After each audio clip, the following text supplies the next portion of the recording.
Hello, কেমন আছেন সবাই? নিশ্চয়ই ভালো আছেন। তালের সময় এখন। কে কে তালের পিঠা বানিয়ে খেয়েছেন? আমার মা কাঁঠাল পাতা দিয়ে ছোটবেলা থেকে আমাদেরকে এরকম পিঠা বানিয়ে দিত। আমরা আইসক্রিম ভেবে ভেবে খেয়ে ফেলতাম। একদম তেল ছাড়া, একদম স্বাস্থ্যকর।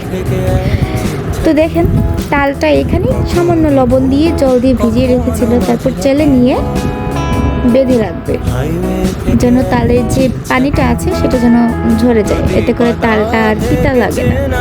অনেকে আবার তালটাকে একটু জাল দিয়ে নেয়, সেক্ষেত্রেও তালের মিষ্টিটাও অনেক বাড়ে। এখানে শুকনো চালের গুঁড়া, মেল্টেড গুড় আর তালের রস নিয়েছে, সামান্য একটু লবণ দিয়ে নিচ্ছি। আমার মাই বানাচ্ছে, আমি ভিডিও করছিলাম।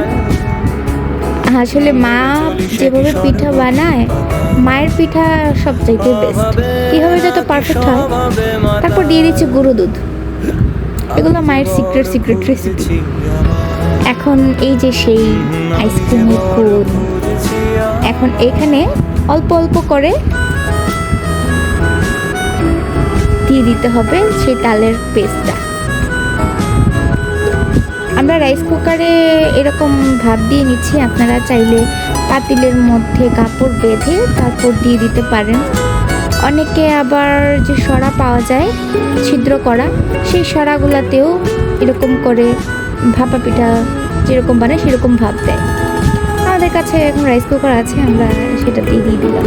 আরও একবার আমার মা দেখিয়ে দিচ্ছেন যে কিভাবে এই কোনটা বানাইছে। লাগছে বড় তোমাকে ভালো, সব রঙিন নাকি মনটা রাঙালো। দেখলেন তো কি সুন্দর করে মা বানিয়ে নিল। সত্যি কথা বলতে আমি এত ভালো করে খেয়ে দিতে পারি না। তো তালের পিঠাগুলো ভালো করে বসতেছিল না, এটার মধ্যে পড়ে পড়ে যাচ্ছিল। ফাইনালি এগুলা কুক হয়ে গেছে, ভাপানো হয়ে গেছে। দেখেন নামিয়ে নিচ্ছে। দেখেন কাঁঠাল পাতা থেকে কত সুন্দর করে একটা স্মেলও বের হয়েছিল জানেন, আর অনেক সুন্দর খেতে, দেখতে কত সুন্দর না? আর একটু সুন্দর করে বসানো গেলে আরও সুন্দর লাগতো। আপনারা বাসায় খুব সুন্দর করে ট্রাই করুন। আজকের ভিডিও এই পর্যন্ত। টাটা, বাই বাই, ভালো থাকবেন।